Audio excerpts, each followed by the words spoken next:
Hello and welcome back to Wellywood Wargaming. My name is Damon, and in this video I'll be taking a look at all the incredibly exciting new Necromunda Hive Secundus stuff that we've seen revealed on the Warhammer community. Before I get started though, please do like, share, subscribe and check out the Patreon as well to support me further. So Hive Secundus, unless you've been hiding under a rock, is the new edition of Necromunda by Games Workshop. I, for one, I'll be honest, just with Ash Wastes and Aranthian Succession, I felt like my interest and my passion in Necromunda did wane slightly. I still love it, but I think by the looks of things, the way that Hive Secundus is going, the way that Necromunda is going forwards, surprised a few people, but also really has reignited my passion for Necromunda. So I'm sure you'll see that in the video content I'm about to release around Hive Secundus. So I thought I'd go through all of the stuff that so far we've seen on the Warhammer community, all of the miniatures and reveals so far. And I'll probably do another one of these videos before everything gets finalized. But it looks like Games Workshop are really going absolutely ham on fleshing out this Hive Secundus release, which is awesome. Not only do we have this fantastic looking box set that's coming out, we have new terrain, but we also have lots of Forge World and plastic Citadel kits as well. So what I'm going to do actually here is just go sort of back through them in no particular order and just have a look at some of the new miniatures and stuff that we've got to look forward to. I have to say I'm mega excited about this one. So I'm going to start off with the obvious, this is just so awesome, Lady Hera. So if you're familiar with the Aranthian Succession or Necromunda in general, you probably would have seen Lady Hera's model originally with the huge dress and the servitor skulls and the sort of Eastern European looking trappings.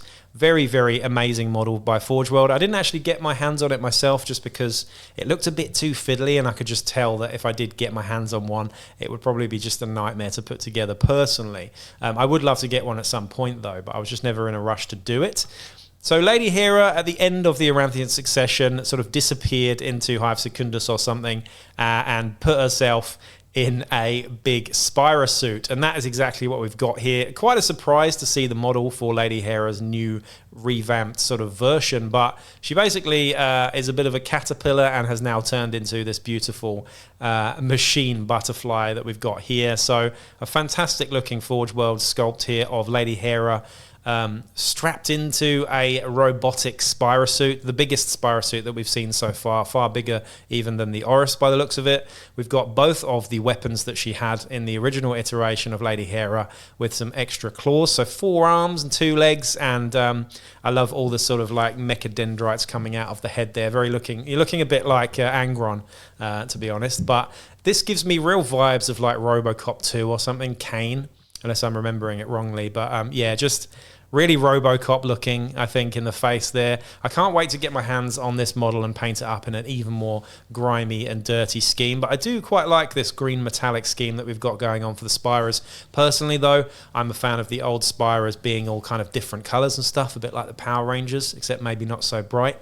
So I'd like to see someone, certainly me, when I get all these Spyrers, painting them up in different colours to sort of represent the different types of Spyrers you've got. I just feel like painting them all in this metallic green, although it is nice, does kind of leave, you can't really tell which one's which that easily. Anyway, that's the new Hera. There's a special rule here that was revealed on this article as well called the Stenian Hunting Rig. A rare suit of Spyrer armor, the Stenian Hunting Rig grants the Reflex Enhancers and Master of the Hunt special rules. Additionally, it grants 4+ armor save and a 5+ field armor save. So 4+ save is the equivalent to light carapace armor, which is great. We've also got a 5+ field save as well, which is excellent. So those 2 saves certainly make her very tough. We've got no stats yet, but I imagine the weapons that she's got, the weapon that she's carrying in her lower arms, are going to be the same as the weapons that she had originally, the spear and the sword there.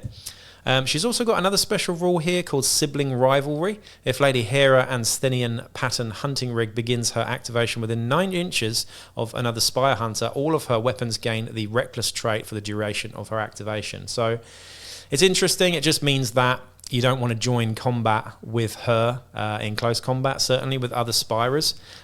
Just quickly though, some of these, some of these miniatures and characters that have been released. Lady Hera obviously is an agent in the Aranthian Succession. I imagine she's still an agent here as well. The mechanics around agents and how you use them are, you pay for them basically, you petition them. Whether they're going to change that in the new edition of the game here, I'm not really sure. I guess that remains to be seen, but they're still very much releasing house agents and hired guns and hangers-on in the original formula by the looks of it. So that's Lady Hera. The next thing we've got to look at, and this is the most recent one, is the Hermiatus the Second Son. This one is the guy who's responsible for the Malstrain. So if you've read any of the lore around Hive Secundus, this guy is the dude who basically is responsible for the whole thing going so crazy and disgusting and warped. But he's also kind of like a reborn version of Hermiatus. Now, it isn't necessarily clear to me here that this guy actually something to do with or the same guy as the Hermophage Magos, which has been a character, a sort of dramatis personae in Necromunda for quite a while. The illustration for the Hermophage Magos is quite different to this, but they seem to be the same character, and we haven't seen rules yet for Hermiatus the Second Son. Are they going to be the same rules as the Hermophage Magos? Comment down below, let me know about whether I'm getting that wrong or not. But I think it is the same character, right? Just with a different name? Could be wrong there, but let's have a look at the miniature though. Pretty awesome looking, very Blanchitsu grimdark miniature, a shit ton of arms and cables and wires and all sorts of nasty Genestealer stuff as well. We've got a real sort of hybrid of cyber stuff mixed with organic parts, as well as a sort of like little Genestealer familiar by the looks of it. What looks like a Genestealer psychic familiar, almost like a little doggy there.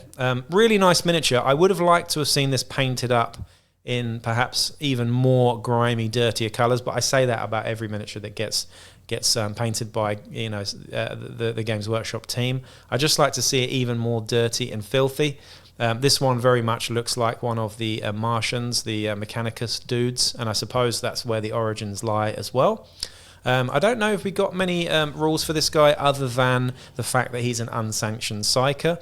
So Hermiatus the Second Son is an unsanctioned psyker who knows all of the Malstrain weird powers. So that confirms that we are getting a table of Malstrain weird powers that are different to the rest of the weird powers in the game so far, which is pretty exciting. So new Malstrain Genestealer powers. I'm looking forward to seeing those and seeing how good or not good they're going to be. But in terms of the actual rules around the Hermiatus dude, are they going to be the same as the Hermophage Magos? That I guess we need to wait and see for. The next thing we've got to look at here, and this one's pretty fantastic, is the Malstrain Alpha. Now this guy is just a huge Genestealer, bigger than all the rest of the Malstrain Genestealers, with sort of warped differences to the normal Genestealer sort of line. This guy has, some arms are bigger than others. We've got a super long tongue and some mutated looking spines on the back there. Much larger than the rest of the Genestealers. This guy is the big daddy of the Malstrain Genestealers, and the miniature is fantastic. Again, though, I have to say, I'm looking forward to getting a hold of these and actually seeing them 360. You don't get any other angles on this. I'm not that into the huge fist at the bottom. I think it just looks a little bit out of scale with the rest of it, which is, I guess that's kind of the point, right? Because these guys are mega distorted and warped and stuff. But I do like the rest of the miniature quite a lot. Again, though, I think if I was to paint it myself, I'd go with much darker tones and make it look really sort of Aliens-esque. Because I like that idea for Genestealers is clearly inspired by Aliens, alien movies, so I think I'd probably go with that dark, shiny, chitinous sort of look. The miniature is fantastic. Again, though, I think it probably will be Forge World, but not a problem, if you can afford that, that is. We've got one of the special rules here for the Alpha, which is Madness of the Malstrain. This is pretty damn good. An enemy fighter who wishes to perform the charge double action targeting the Malstrain Alpha must first make a willpower test. If the test is passed, they may perform the action as normal. If the test is failed, though, they remain where they are, end their activation, and gain the insane condition. So this is very similar to Fearsome, in that you can still shoot this guy, but if you were to charge him, heaven forbid you'd even try and attempt that, because this is a Genestealer Alpha, not just a normal Genestealer, and even if it was, that still wouldn't be advisable. Charging this guy is absolutely not what you want to do. You probably want to shoot a heavy bolter at him instead, or a plasma gun, or something that's going to get him from range. Basically, before that rule even comes in, I imagine he's absolutely disgusting in close combat, as Genestealers generally are, especially alphas. This one, though, you know, if you fail that test, not only does your activation end, but you also gain Insane, which is incredibly nasty and hard to shake and get rid of. You know, unless that gets sort of FAQ'd at some point, the insanity condition is a really, really nasty one to suffer from. So basically, I guess rule of thumb is don't charge Genestealers in general. So there you go. The next thing we've got is the, this is so awesome, the Malstrain Coalescence. I personally love this model. I've seen a few people on Reddit discussing this model. There was actually a massive Reddit post on this model. The original sculptor for this came out and sort of whined a little bit. It seemed like he was whining a little bit about changes that were made to these models. And that's fine. I get it. You know, when you sculpt something, it's your baby, and then someone else takes the reins and stuff. But it is what it is. I don't know the difference, so I love this version of the model. This is the only one we're ever going to see, right? So it looks fantastic. It is incredibly reminiscent of the movie The Thing. It just reminds me of The Thing big time. It is almost like a hybrid of a zoanthrope or something like that, one of the tyrannid creatures that you get in 40k, with very human parts. You've got a human head, a human leg, tentacles coming out of the mouth there.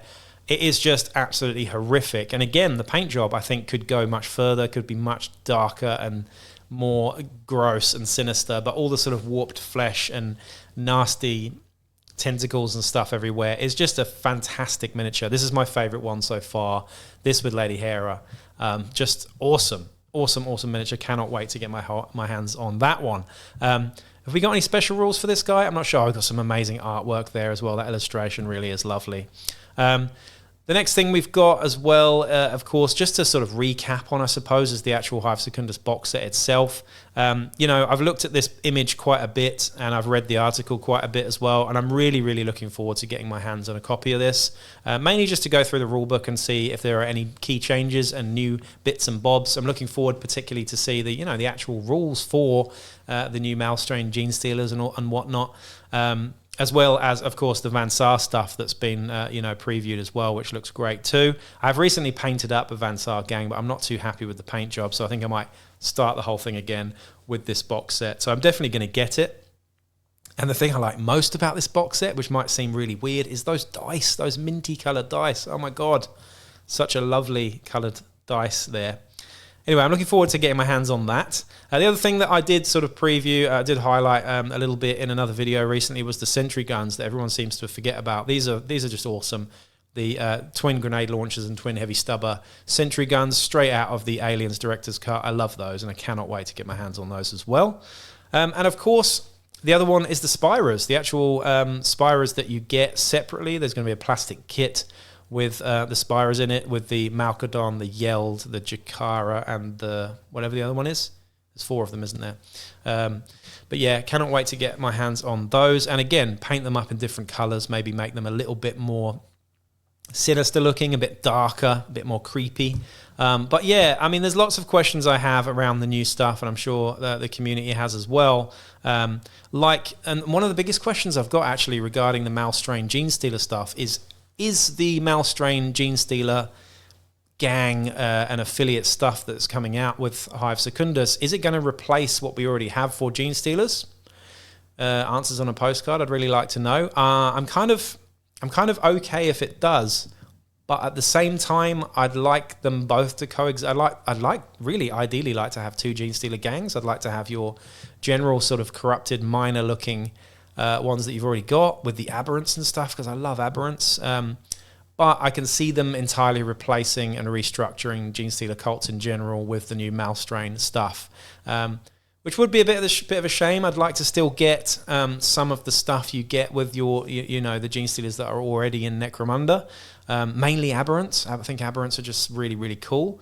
And also, with the mechanics of having a Genestealer corrupted gang, are we still going to have that? Or is it going to be, shifted into the Malstrain corrupted gangs? I don't know. I guess that remains to be seen. It does mean that, of course, if that does happen, it means that the Book of Ruin, with those rules for the Genestealer corrupted gangs and the Genestealer gangs, is kind of, you know, not really worth having anymore, kind of being replaced, which would be a big shame. I'd really like to know what you think, though, the community out there. Are we going to have two separate types of Genestealer gangs, or is there just going to be one Malstrain gang that kind of replaces it? I'd like to have both. And also, the rules for the Spyrers as well. They are clearly the most elite team in Necromunda, and they were back in 95. They were pretty broken back in 95, actually. It'd be really interesting to see just how good they are in the game. Obviously, we know about their sort of extra activations and stuff, but will they be as broken as they used to be? I really hope not. You know, obviously, Necromunda isn't a balanced game generally, and it shouldn't be either. But I just hope they're not too powerful, you know. Anyway, I guess we're going to have to wait and see on that one. But yeah, overall, incredibly excited about everything there, as I'm sure many of you are as well. Let me know down below, do you like all this stuff? Are you excited about it? Are you looking forward to getting your greasy little mitts on it? I certainly am.